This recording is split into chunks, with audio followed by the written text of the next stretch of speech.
n'ayant pas d'espérance et ne font que s'attacher seulement aux choses de la terre. Ils ne font que s'accrocher au temps, aux choses du temps.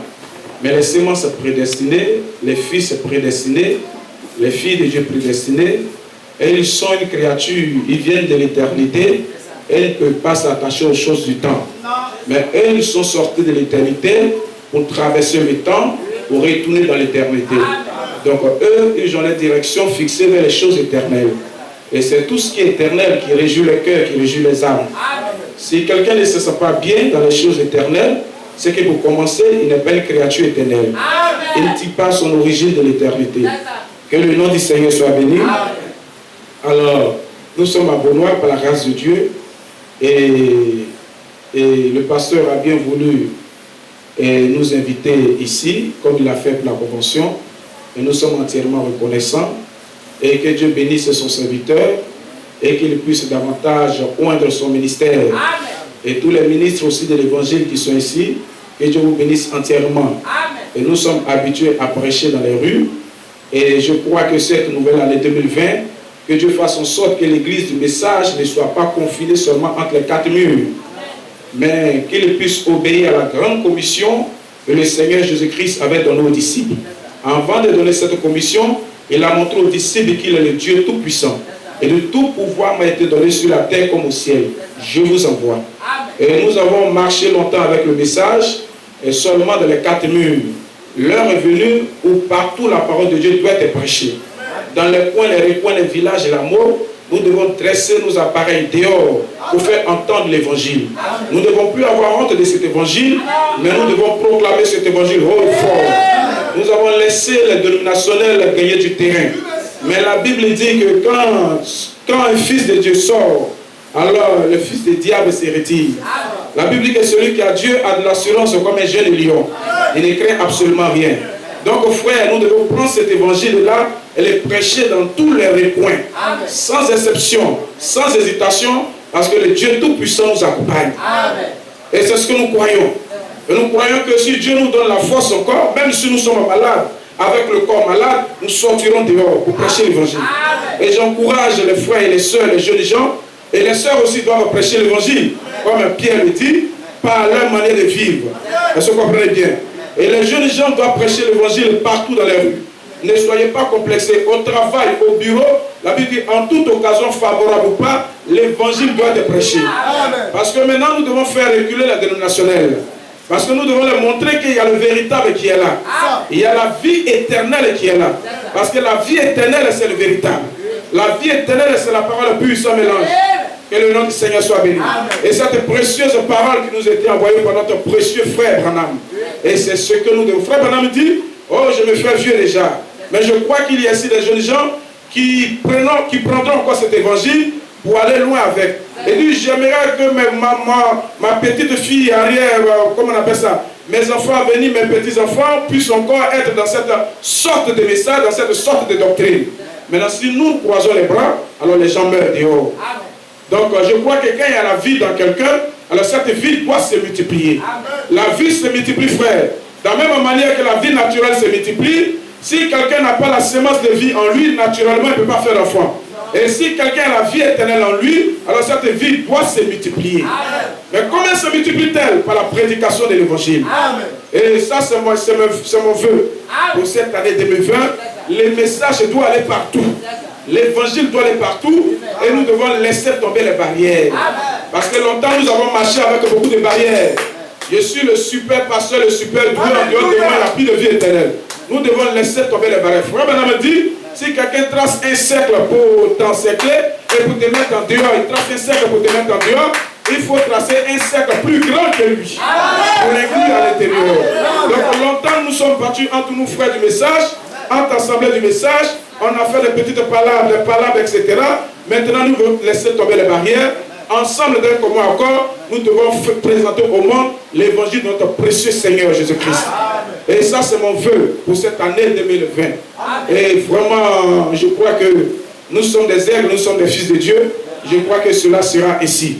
Parce que quand les dénominationnels s'assemblent et se mettent ensemble pour essayer de se mettre dans quelque chose, les fils de Dieu vont de l'avant et se mettent ensemble pour faire prévaloir l'évangile de la paix. Que le nom du Seigneur soit béni. Amen. Et j'aimerais terminer, je crois que je suis dans le temps. J'aimerais terminer par beaucoup d'encouragement. C'est vrai que la marche, et j'aimerais aussi dire quelque chose. Et par là. Et nous devons marcher dans une nouvelle conception de la foi. Pardonnez-moi de le dire, mais c'est la remarque que j'ai faite personnellement. Les choses ne bougent pas parce que nous avons une sorte de conception de foi. Vous savez, nous sommes sortis de dénominationnels avec notre conception que nous avons de la foi. Et Pharaon nous a appris que la foi, c'est espérer que quelque chose va venir. Et donc, nous, c'est comme ça qu'on a marché et nous sommes rentrés dans ce message avec ça. Ça fait que Dieu ne peut pas travailler de façon efficace. Vous comprenez bien?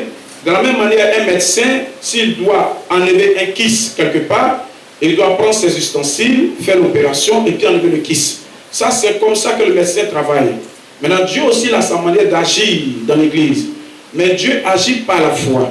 Alors, qu'est-ce que c'est que la foi? Frère Branham me dit que la foi, c'est de croire que la chose est déjà. Pas de croire que la chose sera. Il dit ça, c'est l'espérance, ce n'est pas la foi. La foi, c'est de croire que la chose est déjà. Et quand tu crois que la chose est déjà, alors Dieu entre en scène. C'est comme ça. Et Frère Branham m'a donné l'exemple de cet aveugle-là qui était venu dans sa ligne de prière. Il lui a dit que va, tu es guéri. Et l'aveugle est parti, quelques temps après, il ne voyait pas les choses. Il est revenu encore dans la même ligne de prière. Frère Branham me dit que je t'ai déjà dit que tu es guéri. Est-ce que vous comprenez bien? Et quand l'aveugle est sorti, Frère Branham me dit que parce que la foi, c'est de s'affirmer. C'est de s'affirmer. Parce que l'aveugle avait commencé à dire qu'il voyait. Il dit il y a trois choses. Il faut se confesser à soi-même. Il faut se convaincre soi-même. Il faut convaincre l'entourage. Il faut confesser la chose à l'entourage. Alors Dieu entre en scène. En dehors de ça, Dieu ne rentrera jamais en scène, frère. Et si nous avons toujours pensé que non, je vais voir d'abord avant de parler, c'est qu'il y a toujours problème, frère. C'est que la chose ne marchera pas. On voit, ça ne sera pas vraiment de la chose pure. Parce que nous sommes au temps de la fin, Dieu nous amène à la chose pure. Vous comprenez bien? Et même dans la croyance, dans la parole, la chose est déjà restaurée par la parole. Dans la croyance aussi, la chose doit être restaurée de manière pure, de manière efficace, de manière propre, pour que l'église du Seigneur soit en marche. Donc la foi, c'est de croire que Dieu a déjà fait la chose. Vous comprenez bien? Et c'est de confesser la chose comme ça à qui veut l'entendre. Que la chose est déjà réglée. Parce que la Bible dit, par ses maîtrises, nous sommes déjà guéris. Mais il est mort avant même que nous venions à l'existence. La Bible, avant même la fondation, on remonte encore dans le temps, avant la fondation du monde. L'agneau était déjà immolé. Tous nos problèmes, toutes nos difficultés, tout ce que nous avons ici a déjà été réglé. Mes problèmes d'enfant ont déjà été réglés, frère. Mes moyens et mes problèmes d'argent ont déjà été réglés avant que je vienne sur la terre. C'est comme un bébé qui doit venir sur la terre. Les parents règlent déjà la chose. La maman va acheter le trousseau, elle va préparer toutes choses avant même que l'enfant ne vienne. Tout est déjà réglé. Donc avant que nous ne soyons manifestés dans la chair, Dieu a déjà réglé tout. Donc c'est ça que nous devons confesser. Parce que la foi confesse ce qu'elle ne voit pas. Pour rendre cela manifeste. Ça, c'est le mystère de Dieu dans le royaume. Même si ça ne va pas, je suis malade, je dois confesser que la chose a déjà été réglée. Et maintenant, je commence à me comporter comme quelqu'un qui est déjà guéri. Même si je n'ai pas d'enfants, les enfants, ça traîne, ça ne vient pas. Alors, je dois commencer à me comporter déjà comme une femme qui a déjà des enfants. La Bible dit Abraham et Sarah ont commencé à se comporter comme des couples qui avaient déjà un enfant. Ils peuvent confesser à quiconque veut l'entendre qu'ils ont déjà un enfant. Et ils ont commencé à aller quelque part à faire les achats, aller partout, parce que c'est dans cette réalité que nous devons entrer. On doit laisser les choses de ce qu'on veut voir d'abord, on veut que la chose soit manifestée. Frère, nous avons la puissance avec nous. La puissance, c'est la parole. Et la parole, c'est Dieu dans nos cœurs. Frère, chacun va produire le fruit. Je termine par ça. La Bible dit dans Somme chapitre 1 que nous sommes comme un arbre planté près d'un courant d'eau. C'est pas ça? J'ai laissé ma Bible là-bas. Bon, je paraphrase. Pardonnez-moi. Je finis par là. Donc nous sommes un arbre planté près d'un courant d'eau. Maintenant, si nous observons notre Père, le Créateur, si nous observons la nature, comme Frère Branham me dit, nous voyons que dans la nature, chaque arbre produit en son temps. Est-ce qu'on est d'accord? Chaque arbre produit en son temps. Le bananier a sa période, l'oranger a sa période, le pamplemousse a sa période, etc. etc. Est-ce que vous comprenez bien? Voilà. Donc, si nous sommes aussi les arbres, étant les fils de Dieu des arbres, la Bible dit que notre problème seulement, nous devons être plantés près du courant d'eau. Si nous sommes plantés près du courant d'eau, la question est réglée. Alors, nous allons donner du feuillage comme il se doit, et nous allons produire le fruit en notre temps. Le temps de ton frère n'est pas forcément ton temps. Mais le problème, il faut s'assurer qu'on est planté près du courant d'eau. Le courant d'eau, c'est la parole. La parole pure sans mélange. Alors, si tu crois la parole pure, tu es planté près du courant d'eau. Tout le reste là est déjà réglé. Il ne faut pas te poser la question, oh, non, je ne vois pas, c'est déjà réglé. Frère, personne n'a mis la saveur dans ta bouche. Est-ce que vous croyez cela? Quand tu prends du sel, tu mets dans ta bouche, tu sais que c'est du sel. Quand tu prends l'orange, tu sais que c'est le mais tu savais qui a mis ça dans ta bouche. Est-ce que c'est tes propres efforts qui ont fait ça? Est-ce que c'est par tes propres efforts que la chose est là? Mais la chose était déjà dans cette sorte de semence qui était déjà dans les reins de ton père. Est-ce que vous comprenez bien? Il suffit seulement que la semence tombe dans l'endroit où ça doit tomber et puis le reste commence à se développer. Même pour manger, c'est un mystère, c'est une grâce du Seigneur. Frère, il y a des gens qui n'ont pas de saveur. Il y a des gens qui n'arrivent pas à mâcher les aliments. Même les dents, c'est la grâce du Seigneur. Amen. Que Dieu vous bénisse. Shalom.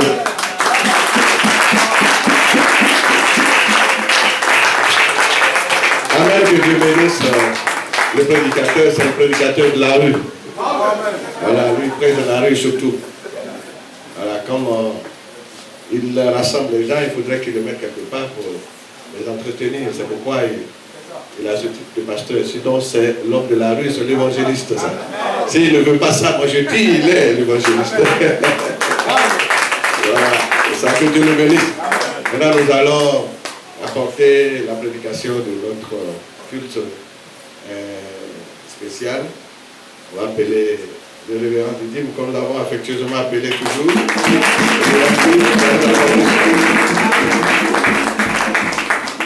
Gloire à Dieu. Nous tenons debout.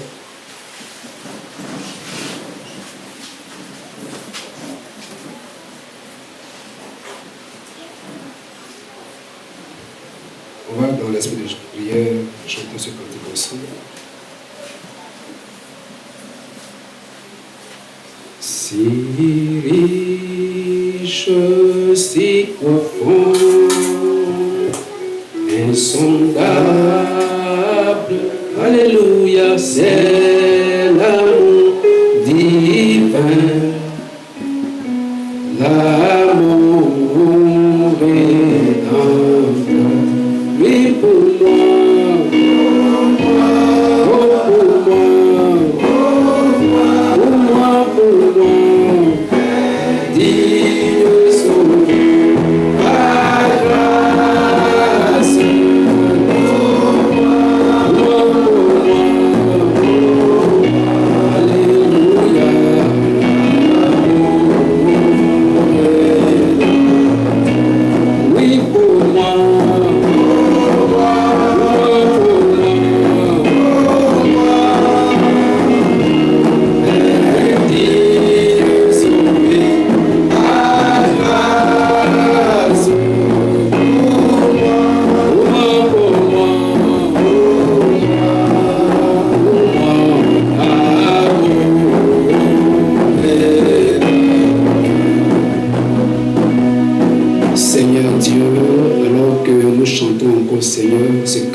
sur toi ce matin, afin que, oh Dieu, toi qui nous as fait et qui nous as placés dans ce grand plan de la rédemption, Seigneur, nous attendons à toi ce matin.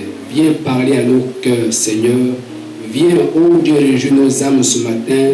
Viens encore, Seigneur, traiter avec ton épouse ce matin, Seigneur Dieu. Viens édifier chaque cœur ici ce matin, Seigneur.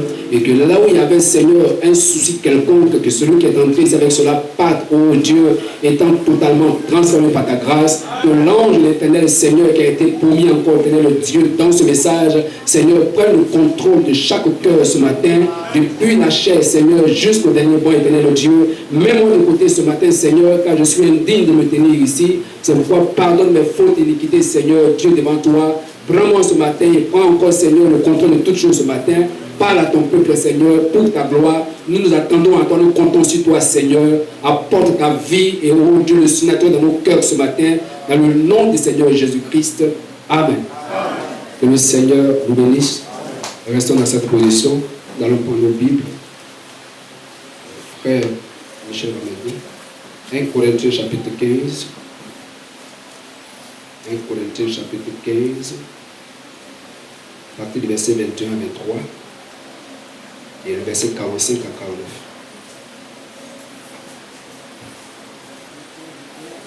Oui. 1 Corinthiens 15, 21 à 23. En effet, puisque la mort est venue à travers un homme, c'est aussi à travers un homme qu'est venue la résurrection des morts. Et comme tous meurent en Adam, et de même aussi, tous revivront en Christ. Mais chacun à son propre rang. 45 à 49. 45 à 49. C'est pourquoi il est écrit, le premier homme, Adam, devint un être vivant. Le dernier Adam est un esprit qui communique la vie. Mais ce n'est pas le spirituel qui vient en premier, c'est le naturel. Ce qui est spirituel vient ensuite. Le premier homme tiré de la terre est fait de poussière. Le second homme, le Seigneur est du ciel. Tel est l'homme terrestre, tels sont aussi les hommes terrestres. Et tel est l'homme céleste, tels seront aussi les hommes célestes. Et de même que nous avons porté l'image de l'homme fait de poussière, nous porterons aussi l'image de celui qui est venu du ciel. Amen. Amen. Que le Seigneur bénisse sa parole. On s'assoit. Que Dieu nous bénisse encore ce matin. Nous allons aussi ajouter à ça 2 ou 3 autres écritures. Jérémie chapitre 32. D'accord? Jérémie chapitre 32, à partir du verset 7 à 16. Je crois que vous aimez la lecture de la parole. Et la bonne de lire la parole. Dans les temps passés, Israël pouvait se réunir, on pouvait faire la lecture de la parole du matin jusqu'au soir. Et le peuple écoutait et cela réjouissait les cœurs. Amen. Alors nous devons aimer écouter et lire la parole. Cela est bon. Nous sommes des croyants, l'enseignement n'êtes pas. Alors vous devez aimer écouter la parole. Jérémie 32, verset 7, verset 16. 7 à 16, c'est un peu long. Jérémie 32, 7 à 16. Voici Anamil, fils de ton oncle, Shalom, va venir auprès de toi pour te dire, achète mon champ qui est à Anatoth, car tu as le droit de rachat pour l'acquérir. Et Anamil, fils de mon oncle, vint auprès de moi selon la parole de l'Éternel, dans la cour de la prison, et il me dit, achète mon champ qui est à Anatoth, dans le pays de Benjamin, car tu as le droit de l'héritage et de rachat. Achète-le. Je reconnus que c'était la parole de l'Éternel. J'achetai de Anamil, fils de mon oncle, le champ qui est à Anatoth, et je lui pesai l'argent, 17 cycles d'argent. J'écrivis un contrat que je cachetai, je pris des témoins, et je pesai l'argent dans une balance. Je pris ensuite le contrat d'acquisition, celui qui était cacheté conformément à la loi et aux usages, et celui qui était ouvert. Et je remis le contrat d'acquisition à Baruch, fils de Nérija, fils de Meshéja, en présence de Anamil, fils de mon oncle, en présence des témoins qui avaient signé le contrat d'acquisition, et en présence de tous les Juifs qui se trouvaient dans la cour de la prison. Et je donnai devant eux cet ordre à Baruch. Ainsi par l'Éternel des armées, le Dieu d'Israël, prends ces écrits, ce contrat d'acquisition, celui qui est cacheté et celui qui est ouvert, et mets-les dans un vase de terre, afin qu'ils se conservent longtemps. Car ainsi par l'Éternel des armées, le Dieu d'Israël, on achètera encore des maisons, des champs et des vignes dans ce pays. Amen. Amen. Esdras chapitre 2. Esdras chapitre 2. On va te communiquer dans la Bible. Esdras chapitre 2. À verset 1 à 2 et le verset 61. Esdras 2, c'est ça? 1 à 2 1 à 2. et après le verset 61. Esdras 2, 1 à 2. Voici ceux de la province qui reviennent de l'exil, ceux que Nebuchadnezzar, roi de Babylone, avait amenés captifs à Babylone et qui retournèrent à Jérusalem et en Juda, chacun dans sa ville. Il partit avec Zorobabel, Josué, Néhémie, Seraja, Réelaja, Madoché, Bilchan, Mispar, Bigvaï, Réum, Baana. Nom des hommes du peuple d'Israël. C'est ça, verset 2. Verset 61. 61. Et parmi les fils des sacrificateurs, les fils de Abaja, les fils d'Akot, les fils de Barzilai, qui avaient pris pour femme une des filles de Barzilai, le Galadite, et fut appelé de leur nom. 61. 61, oui. Amen. C'est ça. Ça. Continue. Ils cherchaient leur titre généalogique, mais ils ne le trouvaient point. On les exclut du sacerdoce, et le gouverneur leur dit de ne pas manger des choses très saintes, jusqu'à ce qu'un sacrificateur eût consulté l'Urim et le Thummim. Amen. Amen. Apocalypse 13, verset 8. C'est le dernier passage. Apocalypse 13, verset 8. Apocalypse 13, verset 8. Et tous les habitants de la terre l'adoreront, ceux dont le nom n'a pas été écrit dès la fondation du monde dans le livre de vie de l'agneau qui a été immolé. Amen. Amen. Que Dieu bénisse sa parole. Que Dieu vous bénisse encore ce matin. Je remercie le pasteur pour le privilège et la confiance qu'il me fait. Amen. Pour l'honneur qu'il est accordé de pouvoir parler devant l'épouse de Christ ce matin et surtout en présence des serviteurs de Dieu. Amen. Que j'ai aussi eu le temps d'écouter quelques-uns ce matin. Et je crois que je suis le plus petit. Amen. C'est moi qui devais m'asseoir pour les écouter. Et j'ai aussi derrière moi assis mon père dans la foi. Je suis le fruit brut de son ministère. Amen. Alors c'est moi qui devais m'asseoir pour écouter. Amen. Mais bon, le choix est tombé sur moi. Je ne peux pas me dérober. Alors on essaiera de glaner un peu dans la parole avec l'aide du Seigneur. Alors que Dieu vous bénisse. Je crois que mon petit message ce matin, je l'ai tiré comme les prédicateurs. Aussi, il est bon d'écouter souvent les secteurs de Dieu, les prédicateurs. Quand tu écoutes un prédicateur, il arrive que tu dis quelque chose toujours. Amen. En les écoutant. Je ne sais pas si cela vous arrive, mais moi ça m'arrive. Tu ne peux pas écouter un prédicateur et puis ne pas tirer toujours quelque chose de lui. Il parlera et tu tireras toujours quelque chose. Alors je crois que le pasteur, lors de son avant-dernier passage ici, pendant qu'il prêchait sur les grands enseignements sur la commission de Josué, pendant que je l'écoutais, il a eu à parler sur le passage de 1 Corinthiens 15, de même que vous avez porté l'image du terrestre, vous porterez aussi l'image du céleste. Et j'ai capté cela.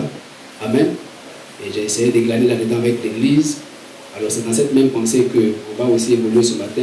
Mon petit sujet, dans cette veine-là, c'est 2 titres dans un même vase de terre. Amen. 2 titres, pas dans plusieurs vases de terre, mais dans un même vase de terre. Alors, repartons ce matin avec l'histoire.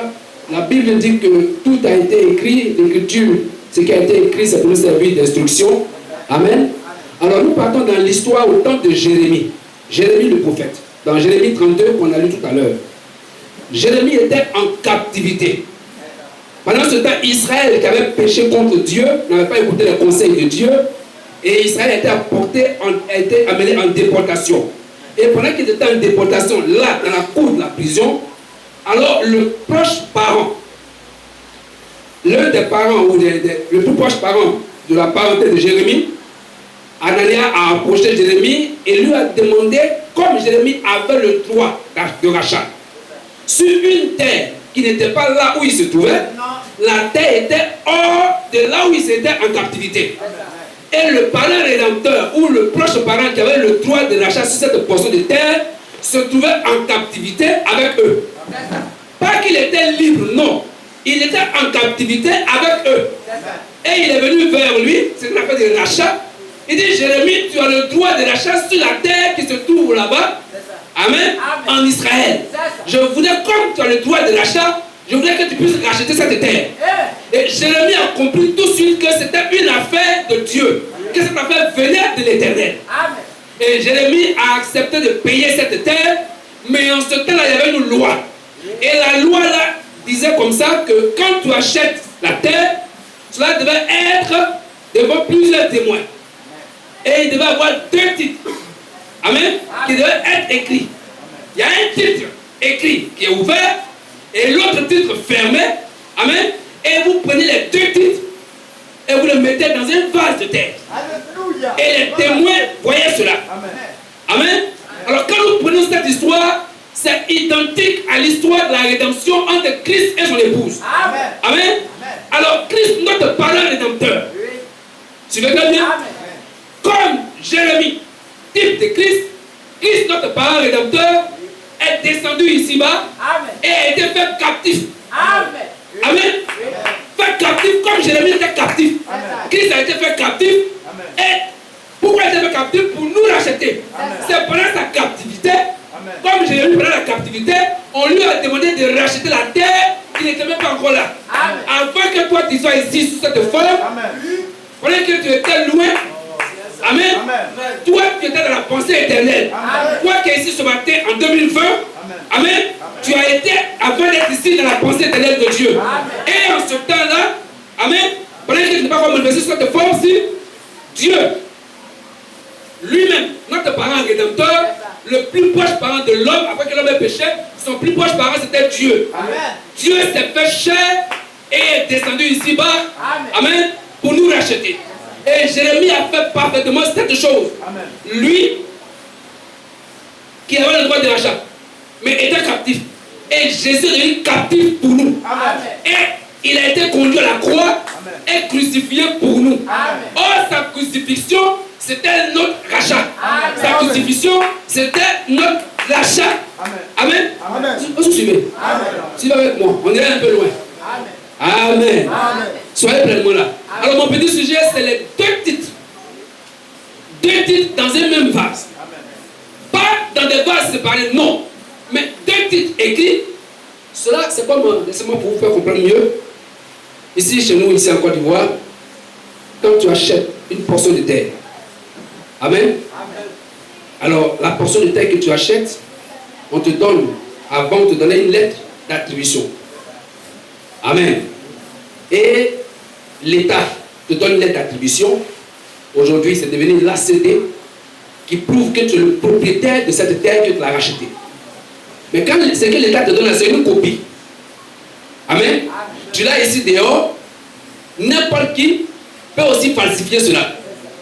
Mais il y a l'original se trouve entre les mains de l'État. Il y a discussion, il y a débat, il y a falsification. Quand on n'est pas à l'origine, amen, l'État a la capacité de pouvoir vérifier, même s'il y a 1000 propriétaires, qui est le véritable propriétaire de cette portion de terre. Amen. Alors Dieu aussi, quand nous venons au monde, chaque homme ici, chaque personne, je parle de ceux qui viennent de Dieu.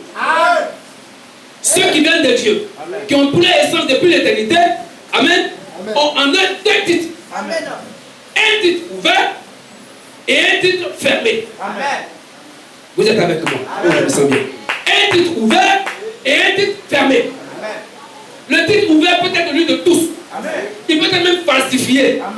Mais le titre fermé, personne, aucun homme, aucun prophète, attention, soyez avec moi, ne peut le lire. Si cela ne lui a pas été donné. Amen. Alors, voyez bien dans cette histoire. Les gens viennent sur la terre, Adam naît, il est créé, je veux dire, Dieu amène Adam sur terre, et par la suite Adam tombe dans le péché. Et voici que le péché d'Adam, occasionné par sa femme Ève, a envoyé une autre race d'individus sur la terre. Amen. Mais cette race-là n'était pas dans l'économie de Dieu dès le départ. Eux, ils naissent avec un seul titre. Amen. Donc il y a des gens qui n'avaient deux titres. Il y en a qui viennent au monde avec un seul titre. J'aimerais que les mamans comprennent. Il faut que la parole soit accessible à tous. Que tu sois même jeune homme, petit enfant, tu dois comprendre ce que je veux dire ce matin. C'est l'histoire de rachat, l'histoire de la rédemption. Amen. Alors, nous sommes venus ici, au monde, avec notre premier titre de naissance. Le premier titre, c'est notre naissance naturelle. C'est pourquoi je vous ai envoyé dans Apocalypse 13, la Bible dit que ceux qui n'avaient pas leur nom écrit dans le livre de vie de l'agneau adoreront la bête. Amen. Amen. Or, le deuxième titre là, c'est le titre scellé. Amen. C'est ceux-là, c'est le livre de la rédemption, c'est ceux-là qui avaient leur nom écrit dans le livre de la rédemption. Amen. Or, tous n'avaient pas le nom écrit dans le livre de vie de l'agneau. Or, il y en a, amen, qui avaient, avant la fondation du monde, leur nom écrit et d'autres pas. Comment cela est arrivé? Ceux qui n'étaient pas dès le commencement dans la pensée de Dieu n'avaient pas le nom écrit là. Amen. Mais on voit ici que nous naissons naturellement tous des pécheurs. Amen. Deux titres. La première naissance, amen, pour ceux qui sont de Dieu, doit nous conduire à la seconde naissance. Amen. Vous ne pouvez pas naître de nouveau, vous ne pouvez pas manifester la vie éternelle ici sur la terre si vous ne naissez pas d'abord, naturellement. Amen. Pourquoi vous prêchez ce matin? Vous êtes des personnes individuelles, vous êtes nés un certain jour, vous avez été enregistré dans un registre quelque part. Amen. On vous a attribué même un nom, on vous a attribué une identité et tout. Ça, c'est la naissance naturelle. Et par la suite, vous avez été appelé pécheur par votre vie, par la manifestation de ce que vous avez eu. Par votre naissance et tout, vous êtes devenus des pécheurs. Amen. Ça, c'est le premier titre. Mais au-delà de ce titre, il y a un autre titre. Amen. Amen. Mais ce titre-là, il est scellé. Amen. Personne d'autre ne peut l'ouvrir à part l'agneau. Amen. Suivez très bien. Personne d'autre ne peut le déceler si ce n'est pas l'agneau. Amen. C'est lui qui peut déceler le deuxième titre. Amen. Le premier titre, n'importe qui peut le prendre, même le falsifier. Amen. Amen. Jacob est né. Par sa première naissance, il était un trompeur. Amen. Il était un usurpateur. Ça, c'est le titre falsifié, c'est le premier titre. Amen. Son frère aussi, Ésaü était né, ils sont sortis même du même ventre le même jour. Amen. Mais remarquez que Ésaü, amen, n'avait pas le second titre. Amen. Il n'était pas doté du second titre. Amen. Est-ce que c'est clair? Amen. Ésaü, qui était né, était venu au monde, je veux dire, ne possédait pas le second titre. Amen. Alors, quand malgré qu'il était né le premier, mais il ne peut pas s'intéresser aux choses éternelles.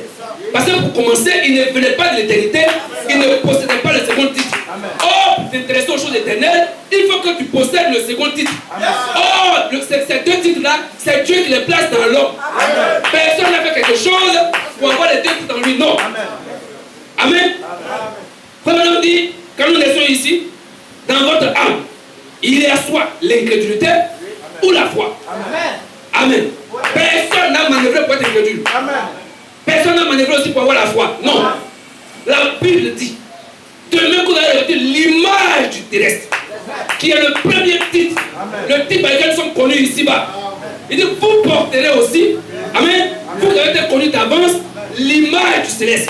Or, je vous disais tout à l'heure que celui qui peut déceler cette image, ce deuxième titre-là, c'est Christ. C'est pourquoi pendant qu'un jour il était sur la terre, ce n'était pas encore le temps de déballer tout le livre, il marchait dans les rues d'Israël. Amen. Il voit un homme du nom de Zachée. Quand on regarde Zachée, par sa naissance, par le premier titre, c'était un homme, un magouilleur. Et les gens ne l'aimaient pas à cause de cela. Mais l'agneau, vous êtes avec moi.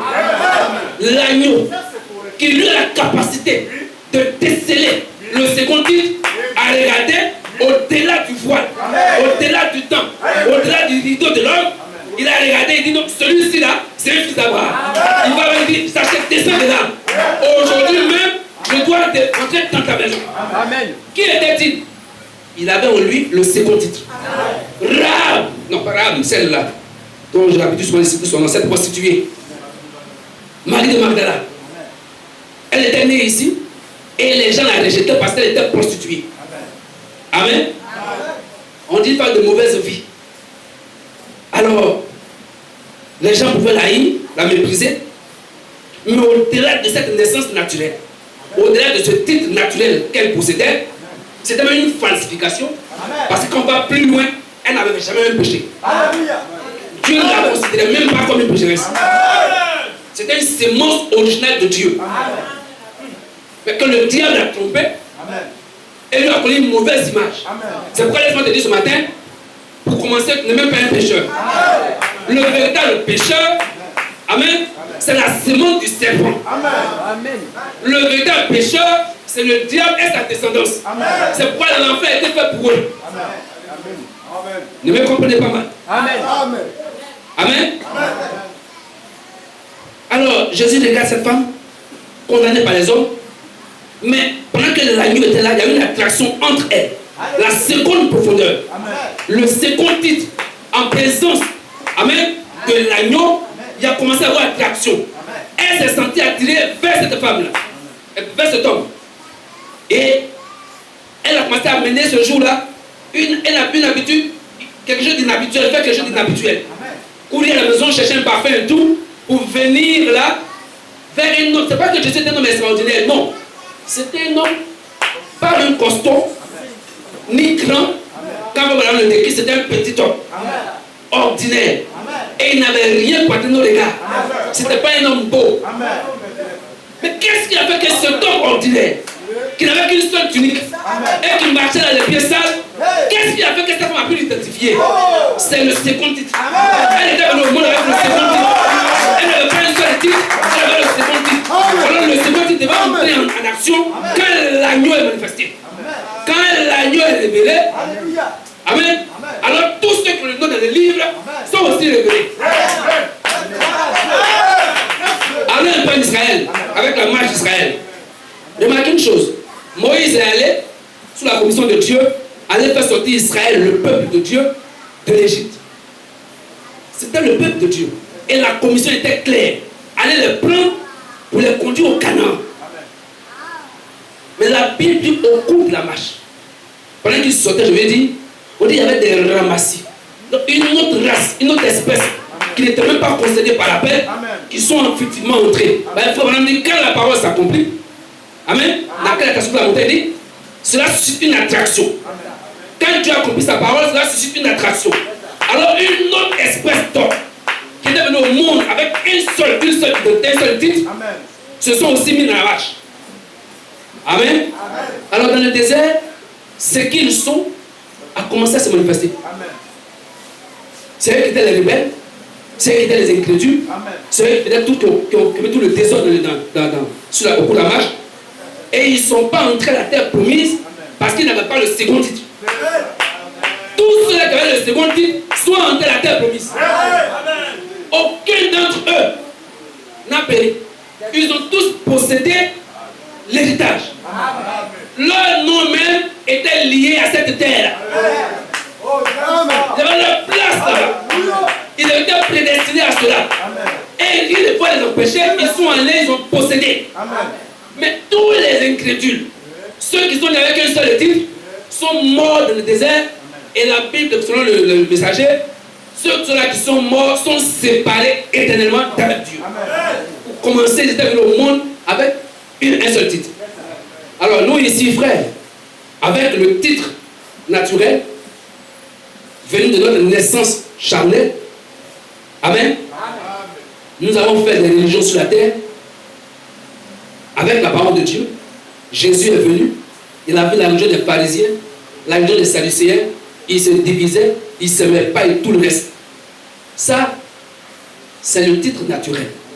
Ça n'a rien à voir avec la chose éternelle. Amen. Et dans ce message aussi, là où vous voyez les divisions, vous voyez les palabres, vous voyez les critiques, vous voyez tout ça, ce n'est rien d'autre que la manifestation du premier titre. De l'homme charnel, l'homme naturel. C'est lui le premier titre.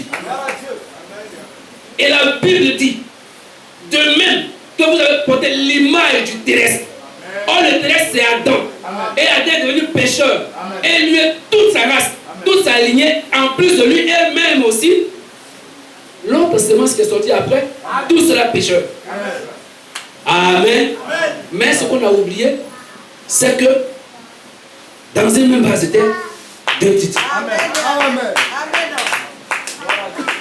Je crois que vous allez comprendre. Amen. Alors, beaucoup de religions sur la terre. Jésus en a rencontré. Il est venu rencontrer Nicodème un jour. Où Nicodème est venu le voir de nuit. Et Jésus dit, mais Nicodème, je constate que les gens t'ont donné un grand titre ici sur la terre.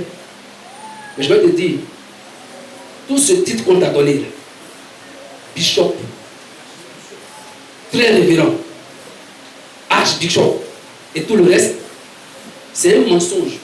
C'est même pas reconnu au ciel. C'est vain. C'est inutile.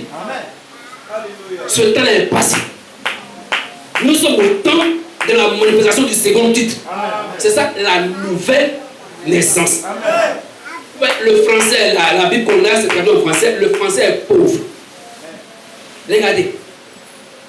Nicodème pose la question à Jésus. Le français n'arrive pas à bien faire sortir la pensée. Bien souvent. Amen. Nicodème pose la question. Quand Jésus a parlé de nouvelle naissance, il dit, mais dois-je aller dans le ventre de ma mère pour renaître? Il a compris ce qu'il a fait de naissance. Mais je suis déjà né. J'ai été enregistré ici à la mairie. Aujourd'hui, j'ai grandi, j'ai fait des études. Je suis même docteur de la langue, mais pas d'accord de quelle naissance. Il dit oui, ce livre-là va à la mort. Toi, ta naissance naturelle, tout le reste, c'est zéro. Ça périt, ça reste ici-bas. Mais il faut une autre naissance. Oh, l'autre naissance, tu ne peux pas la voir si tu n'as pas en toi, tu ne possèdes pas le second titre. Amen. On veut souvent que les gens naissent beaucoup de nouvelles naissances, ça se chante partout. Mais qui peut naître de nouveau? Quelle capacité d'être de nouveau? Celui qui a les deux titres. Si tu veux le monde avec un seul titre, mon ami, tu peux payer ta dîme au pasteur. Oh, j'aime ça. Tu peux chanter. Tu peux beaucoup prier même. Un matin, Jésus avait un dans son église. Judas Iscariote. Il est né ici. Il est même devenu apôtre de Christ. Avec un vrai ministère. Ce n'est pas un ministère satanique, un vrai ministère. Mais en lui, dans son âme, c'est un démon. Mais où est par le Saint-Esprit, faisant des miracles, faisant des prodiges, il se réjouissait même. Il chassait les démons. Il parlait, il pouvait parler en langue même s'il était resté. C'est pas tout ça. Jésus les a regardés. Il dit, ne vous réjouissez pas parce que vous chassez les démons. Parce que tu prêches, non.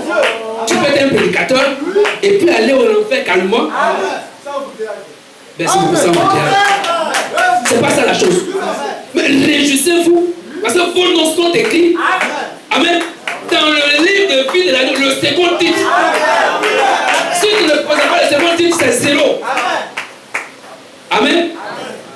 C'est ça qui doit vous réjouir. Oh, retournez un peu dans quelque chose d'autre pour qu'on puisse avancer. Dans le livre d'Esdras, que le frère a lu tout à l'heure, nous allons essayer de relier toutes ces écritures pour faire sortir une seule et même pensée. Au sujet toujours du titre. Amen. La Bible dit en Israël, ce peuple élu de Dieu, il y avait un problème après qu'ils soient revenus. Amen. De leur captivité.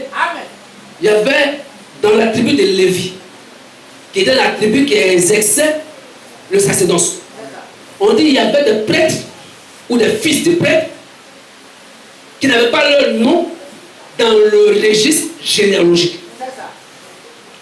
Or, le registre généalogique est écrit par l'homme. Moi-même, je suis ici devant vous. J'ai un problème avec mon extrait de naissance. Quand il y a eu les problèmes de crise de votre on dit on ne trouve plus ton numéro de registre. Il faut repartir au tribunal pour qu'on puisse encore revoir et faire certaines démarches pour qu'on puisse t'attribuer un nouveau extrait. Donc, dans ce que l'homme écrit, il peut toujours avoir problème. Amen. Ça peut être falsifié. On peut même ignorer ton nom ou omettre ton nom. Alors, on regarde toute la liste. Quand on regarde, ils sont de la tribu de Lévi. Ils disent qu'ils sont de la tribu de Lévi. Vous êtes avec moi? Amen. Ce sont des fils de prêtres. Donc, ils sont même censés être des prêtres plus tard. Parce que les prêtres étaient pris de la tribu de Lévi. Amen. Les hommes étaient pris pour pouvoir servir. Mais on regarde dans le titre généalogique, il n'y a pas leur nom. Alors, comme Dieu, dans sa façon de faire, il a toujours su une porte de secours, on leur a dit, bon, patientez. Calmez-vous, attendez, jusqu'à ce qu'un prêtre, amen, portant l'urine et le tumulme, vienne, afin que votre identité généalogique, votre origine réelle, soit révélée. Parce que nous, ici, en tant qu'humains, on n'a aucun moyen de vérifier que vous êtes vraiment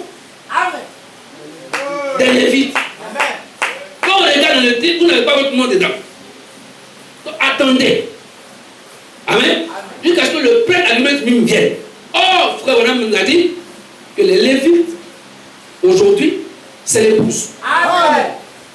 Donc, nous considérons que, selon Malachie 4, si les Lévites, c'est l'épouse, alors ces personnes étaient membres de l'épouse. Amen. Mais quand on regarde dans le livre, le titre généalogique, qui est le premier titre de naissance, ils n'ont pas leur nom. Oh là là. Ça rejoint identiquement, carrément, notre histoire selon Éphésiens 2. Tu vas lire ça? Amen. Lis ça. Éphésiens 2, verset 11. Suivez très bien la pensée. Amen.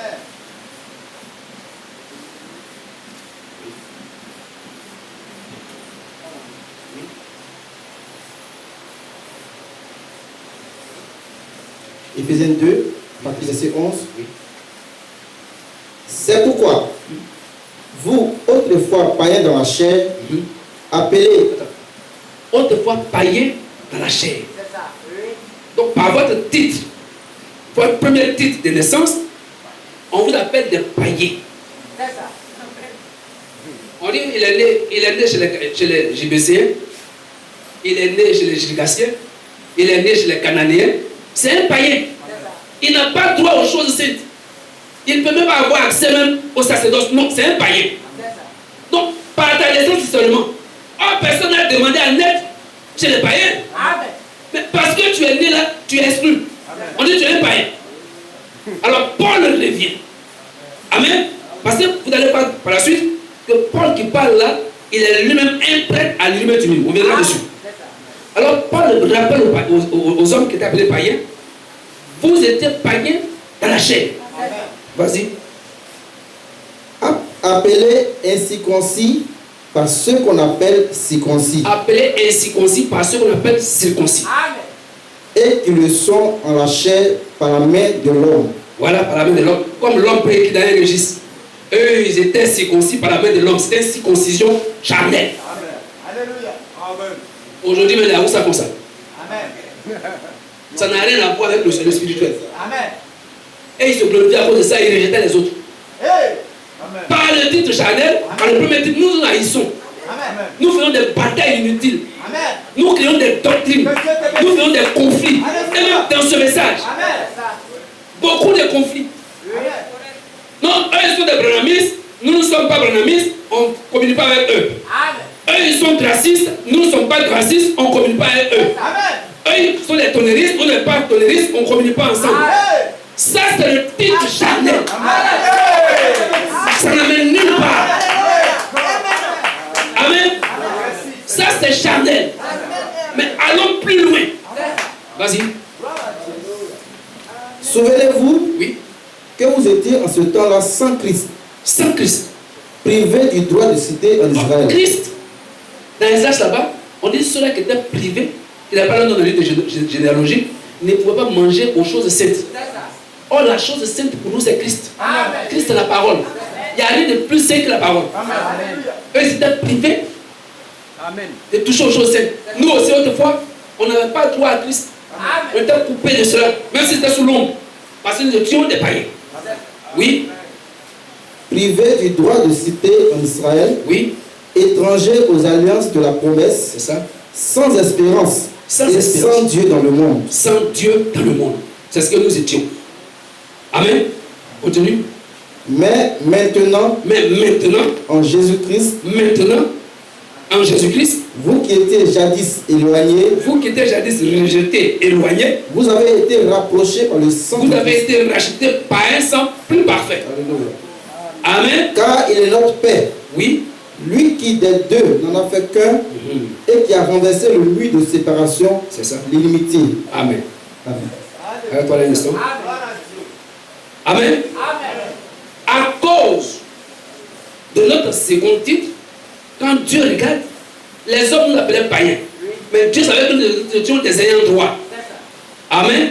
Alors il fallait trouver une possibilité pour que ce que nous sommes soit pleinement manifesté. Mais laissez-moi parler un peu du prêtre à l'Urim dont on parle dans Esdras. On dit que ces gens étaient rejetés, ils devaient attendre jusqu'à ce qu'un prêtre apparaisse à l'Urim apparaisse.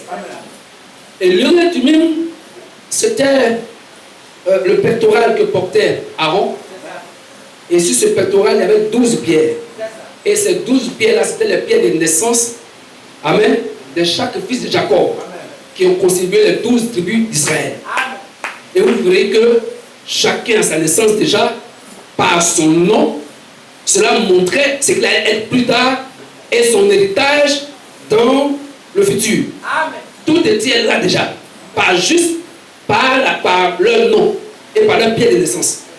Alors Aaron, qui était le type de Christ, portait ce pectoral sur sa poitrine, montrant que tous ceux-là qui ont leur nom, vous êtes avec moi?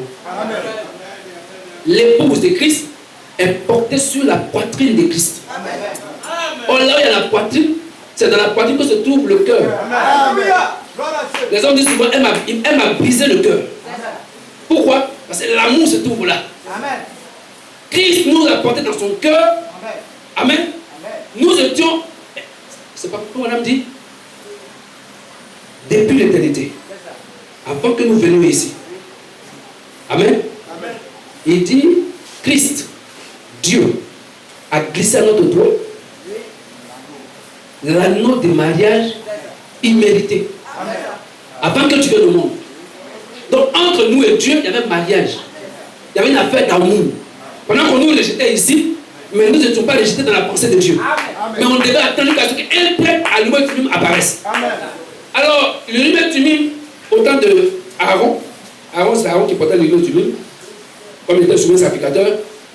Alors, il arrivait que ce pectoral qui était composé de 12 pierres, quand tu avais un songe ou une vision, et que tu devais vérifier si ton songe ou ta vision ou quoi que ce soit vient de Dieu, tu venais là, devant Aaron, et tu comptais ton songe ou ta vision. Suivez très bien. Alors, si le songe ou la vision, ou même la prophétie, je ne sais, venait de Dieu, les 12 pierres devaient scintiller ensemble. Ce n'était pas la capacité d'Aaron qui faisait scintiller les 12 pierres, non. C'était une manifestation du surnaturel. C'était une confirmation du surnaturel. Et Frère Branham nous dit, l'Urim et Thummim aujourd'hui, c'est la parole. Mais quelle parole? Parce que si c'est la parole que vous avez là, le pape aussi a ça. Les méthodistes aussi ont ça. Les catholiques les plus idolâtres de la terre ont même ça. Amen. Mais il faut une parole confirmée par le surnaturel. Donc la parole confirmée. C'est ça l'Urim et Thummim pour nous aujourd'hui. Amen. Alors, si l'Urim et Thummim c'est la parole, et que la parole était portée par un prêtre. Amen. Alors laisse-moi vous rappeler un peu l'histoire toujours. Il arrivait qu'au temps de Samuel, Samuel était prophète. Amen. De la tribu de Lévi. Alors il était question et il portait la parole. En d'autres termes, il avait l'Urim et le Thummim. Si l'Urim et le Thummim c'est la parole, et que Samuel était la parole, manifestée pour ce jour, il possédait l'Urim et le Thummim.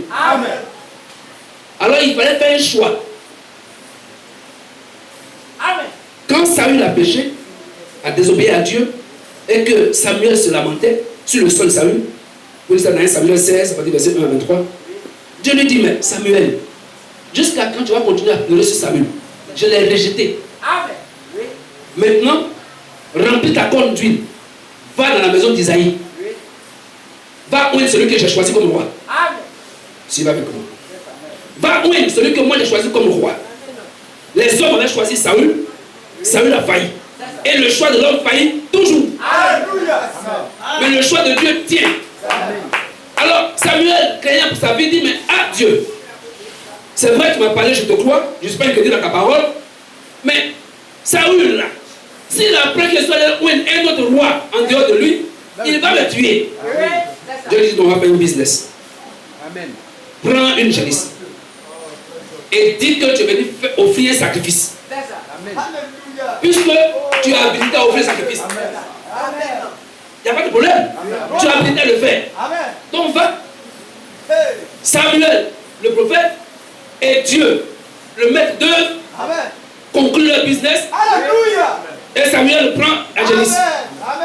Il descend en Israël. Dès que les anciens d'Israël l'ont vu, tout le monde est effrayé. Parce que quand Samuel vient, la visitation de Samuel, c'est pas, il ne débarque pas à tout moment.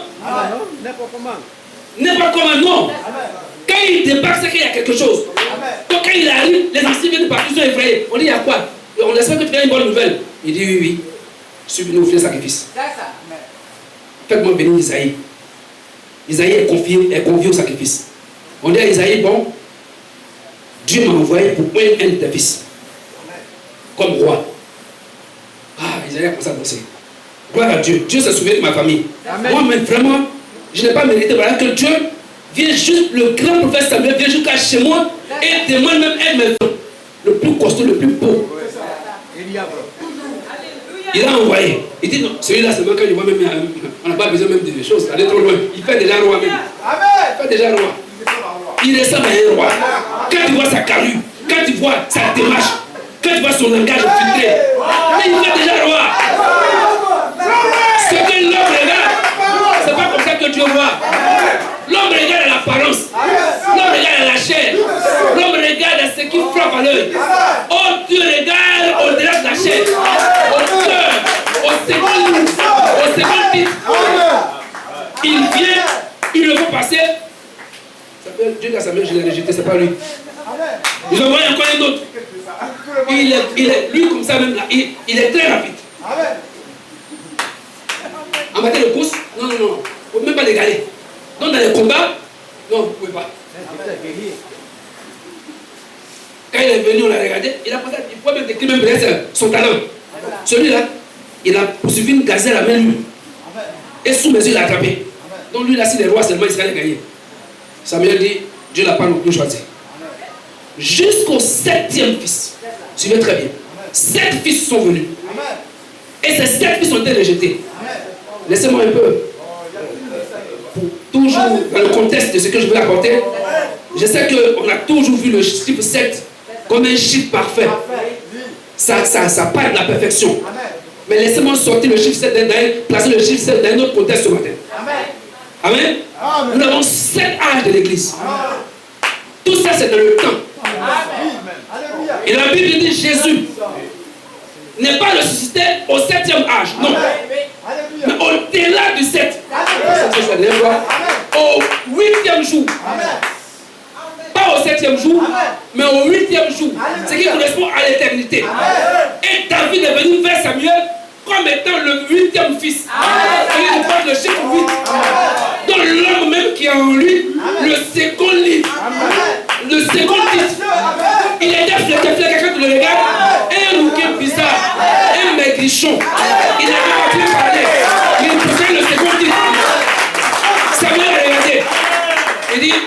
c'est lui. Les gens disent, ça n'a pas un peu trop gourmand de venir ici. C'est lui que l'Éternel a choisi. Le choix de Dieu n'est pas le choix de l'homme. Moïse est venu devant Dieu. Il était le choix de Dieu. Il dit, je ne parle pas bien. Dieu dit, oui, c'est moi qui fais la bouche. T'es heureux là. J'ai déjà tout vu et puis je t'ai appelé. Tu es mon choix. Je m'en chargerai. Amen. Amen. Alors, David étant venu là, le 8e fils, pas le 7e. Amen. C'était pas un fils du temps. Amen. Et Isaïe a envoyé à Dieu des fils du temps Gloire à Dieu. qui ne possédaient pas l'éternité en eux. Non. Amen. Mais Dieu voulait ce qui est éternel. Amen. Parce que ce roi-là devait typifier le roi des rois. Amen. Donc il ne fallait pas un homme du temps. Non. Amen. Il fallait aller au-delà du temps. Amen. Et David est venu comme le 8e fils. Amen. Et il a été loin et a été accepté. Gloire à Dieu. Continuez un peu. Pour qu'on puisse descendre pour finir, parce qu'à cause du temps. Regardez une chose. Dieu, Christ sur la terre, avait choisi 12 apôtres. Amen. Les 12 apôtres, il y a un qui était un démon. Quand le démon a fini de jouer sa partition, il est parti dans son lieu. Alors il y avait un manque. Il fallait choisir un pour remplacer le démon. Pour que les 12 soient toujours là. Les hommes ont choisi par un tirage au sort. Depuis quand on choisit un ministère par tirage au sort? Les ministères sont préordonnés. Mais vous faites tirage au sort. Non, il est bien, hein. Vous le voyez là. Il a le Saint-Esprit même. Il peut faire l'affaire. Il aura. Il est bien. Il était à nous depuis le départ même. Ouais, le Saint-Esprit n'est pas encore descendu. Sur nous. Il était à nous depuis le départ là-bas. C'est un ancien. C'était leur choix. Dieu dit, vous bien fait. Mais le choix de Dieu, ce n'avait rien à voir avec ce qu'il avait choisi. Le 12e apôtre, c'était Paul. Amen. C'est lui que Dieu a choisi pour combler le vide. Alors quand Paul vient à la conversion, vous pouvez voir son appel quand plus tard il parle avec le roi Agrippa, dans Acte 26 là-bas je crois. On va lire ça, c'est important. C'est mon dernier passage avant qu'on puisse mon dernier passage. Acte 26, verset 15 à 18. Regardez ce que Paul dit. Soyez développé, Esdras 2. Acte 26, Oui. 15 à 18. Oui. Je répondis, Oui. qui es-tu, Seigneur? Et le Seigneur dit, je suis Jésus que tu persécutes. Mais lève-toi et tiens-toi sur tes pieds, car je te suis apparu pour t'établir ministre et témoin des choses Je te suis apparu pour t'établir ministre et témoin des choses. Oui. que tu as vues Que tu as vu. et de celles pour lesquelles je t'apparaîtrai. C'est ça. Je t'ai choisi du milieu de ce peuple et du milieu des païens Oui. vers qui je t'envoie. Ah.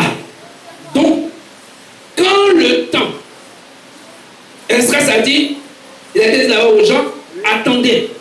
Jusqu'à ce qu'un prêtre, vous qui n'avez pas vu votre nom dans le livre généalogique, attendez jusqu'à ce qu'un prêtre à l'Urim apparaisse. Et pour les nations, nous étions exclus. Mais nous devons attendre jusqu'à ce qu'apparaisse un prêtre à l'Urim. Et le premier prêtre à l'Urim envoyé aux hommes des nations, c'était qui? Paul. Il a été envoyé vers les hommes des nations. Amen. C'est lui qui parle dans Éphésiens 2. Il dit, vous ici, quand on a regardé votre instinct naturel, vous n'étiez pas des ayants droit. Mais de la pensée éternelle, l'agneau a été immolé pour vous. Et par son sang maintenant, vous avez été rapprochés. Mais au cours des âges, n'oubliez pas, comme le démon babylonien est toujours en train d'essayer d'effacer les traces de Dieu dans le temps, les gens ont essayé de falsifier encore les choses, falsifier la parole de Dieu. Mais il a été dit, une promesse cachée pour toujours les nations, au temps du soir, au temps de la fin. Je vous enverrai Élie le prophète. Pour faire quoi? Pour ramener. Donc un autre prêtre devait apparaître au temps de la fin. Celui-ci est plus grand que Paul. Paul ne connaissait qu'en partie. Paul ne pouvait pas dessiner tous les livres. Parce que ce n'est pas Paul qui dessine, c'est l'agneau qui révèle. Or, il a été dit à la voix du 7e ange. Quand il annoncera son message, quand il sonnera la trompette, le mystère de Dieu. En d'autres termes, le livre scellé. Le titre scellé.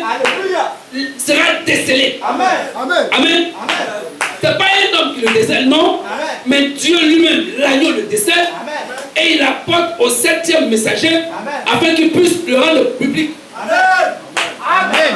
Et quand tu entends ton nom, alors cela te réjouit. Amen. Amen. C'est pourquoi au temps du soir, quand le livre a commencé à être lu, tous ceux qui étaient, c'était plus lu en partie, c'était lu en intégralité. Tous ceux qui étaient dans le livre, c'est le livre de la rédemption, et nos noms étaient dedans. Quand le prêtre a lui-même tenu, a commencé à lire, si ton nom est dedans, cela commence à faire bouger ton cœur. Cela change ton intérieur. Cela change ta vie. Cela change ta démarche. Cela change tes pensées. Cela change tout. Parce que, comme on a lu, comme vous avez revêtu l'image du terrestre, vous êtes devenus des hommes terrestres par votre naissance. Vous avez souillé mon nom. C'est quand on parlait d'Ézéchiel 36, verset 22. Quelque part, il dit, je vous ramène de tous les pays. Je vous ramène dans votre pays. Il dit, ce n'est pas à cause de vous que je fais, mais à cause de mon nom que vous avez souillé. Là où vous êtes parti, je vous ramènerai. Alors Dieu devait venir au temps du soir, à l'ouverture des sceaux, avec que chaque fils de Dieu, amen, puisse entrer dans sa véritable identité. Je vous ai dit que le premier livre il est faux. C'est pourquoi quand le prêtre a lui-même apparu au temps du soir, il était là un jour, il lui a été dit, veux-tu voir de l'autre côté? Alléluia. Je vous disais que le titre de propriété, il y a un premier titre, quand tu payes le terrain qui t'est donné ici, qui peut être pacifié, mais il y a ce qu'on peut appeler l'office de conservation des titres. Donc le gouvernement a son endroit où tous les titres sont conservés.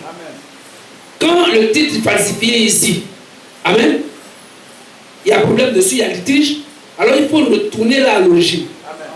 Alors un jour, le prêtre à lui-même est venu, il lui a dit, veux-tu voir de l'autre côté? Il dit, cela me fera beaucoup de bien. Alléluia. Il a été transporté à l'office, amen, de conservation des titres. Amen. Il a allé là-bas,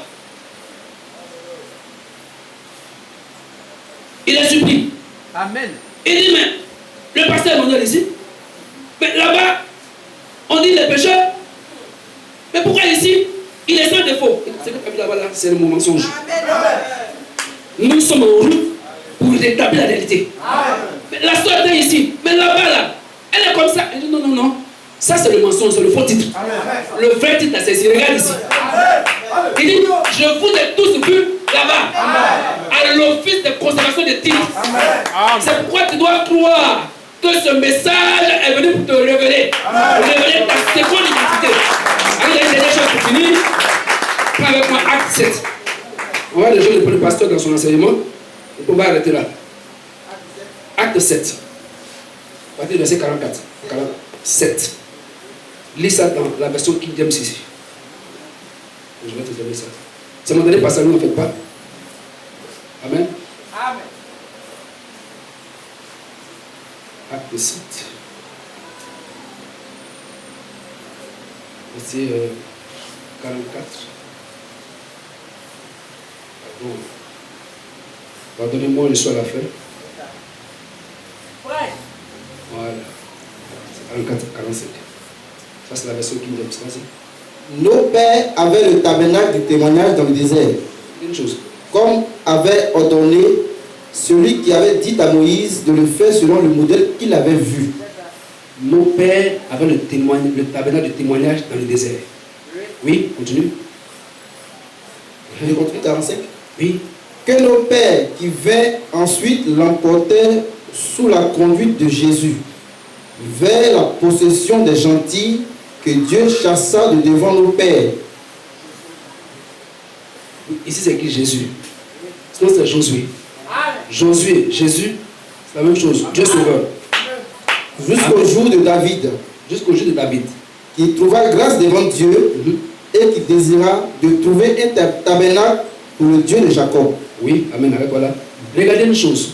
L'histoire de l'arche. Vous savez très bien que l'arche était le symbole de victoire d'Israël. C'était le symbole de la présence de Dieu en Israël. C'est au point que au temps de l'île le sacrificateur, quand l'arche avait été emportée, sa belle-fille, je crois, pouvait s'écrier Ichabod. C'est ça. La gloire est passée. Parce que l'âge avait été emporté. Sans l'âge, Israël est faible. Or, l'âge, c'est la parole. C'est ça. Amen. Maintenant, cette hache-là, qui a été constituée depuis, pendant le parcours, la Bible dit, quand vous lisez bien, l'âge finit son parcours. L'âge a fini son parcours. Où? Dans le territoire des nations. Amen. Ce n'est pas aller au-delà. C'est dans le territoire des nations que l'âge a fini son parcours.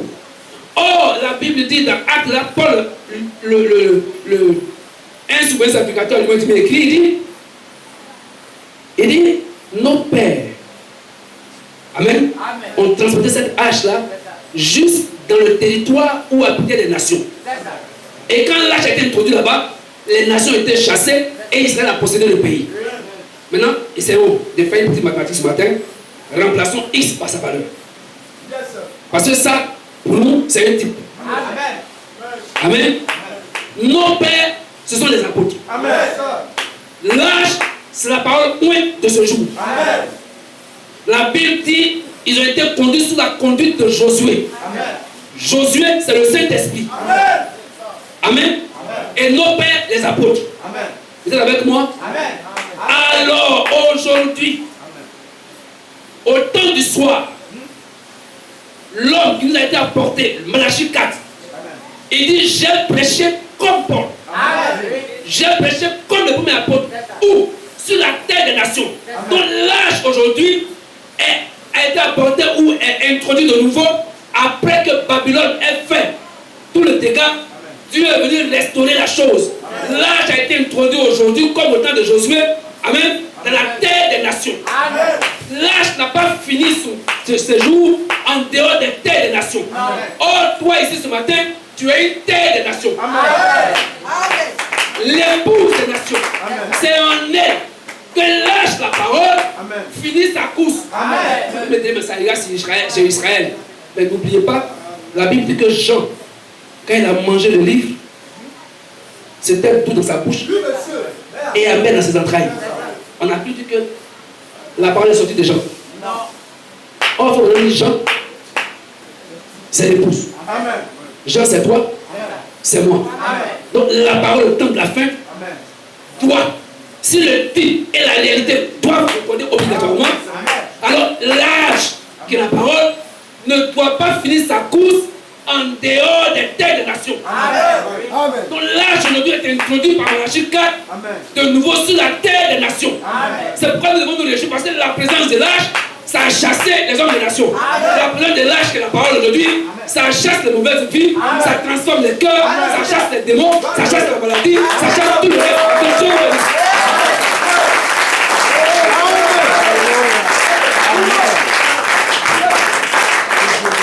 Amen, amen, amen, amen. Que le nom du Seigneur soit béni. Remercions le Seigneur.